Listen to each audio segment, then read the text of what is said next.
Binasura ng Korte Suprema yung Zone 3 na sinasabi nila ni Senador Gatchalian na quorum daw at may nagpetisyon doon sa Korte Suprema na gawing validity o gawing valid na gawing quorum yung Zone 3 na ginagawa ng 12 senators na nagpalit kuno sila ng Senate President at mga opisyal sila, yung mga member nila.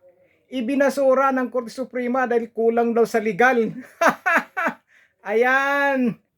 Tapos nagpa-work from home pa sila dahil may Blue Ribbon Committee. Ayan, ibinasura yung legality nila. Hindi, ibig sabihin yan, hindi talaga quorum yung Zone 3 nila, hindi quorum. Dahil ibabasura ba yan ng Korte Suprema kung quorum yung ginawa nila? Sila-sila lang nagsasabi, ayan, Korte Suprema, ibinasura po. Ayan, ano kaya masasabi nila dito? Dahil gigil na gigil sila dyan, nahawakan yung pwesto na yan, lalong-lalo na si Senador Gatchalian, di ba?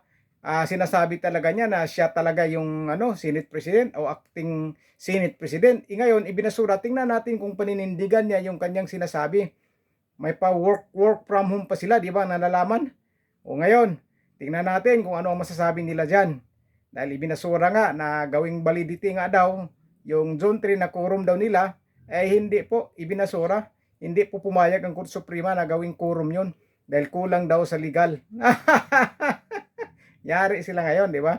Yari sila, tapos sinasabi nila ngayon, magla-lockdown sila dahil nga may mga armadong grupo doon o mag-aano ng Senado.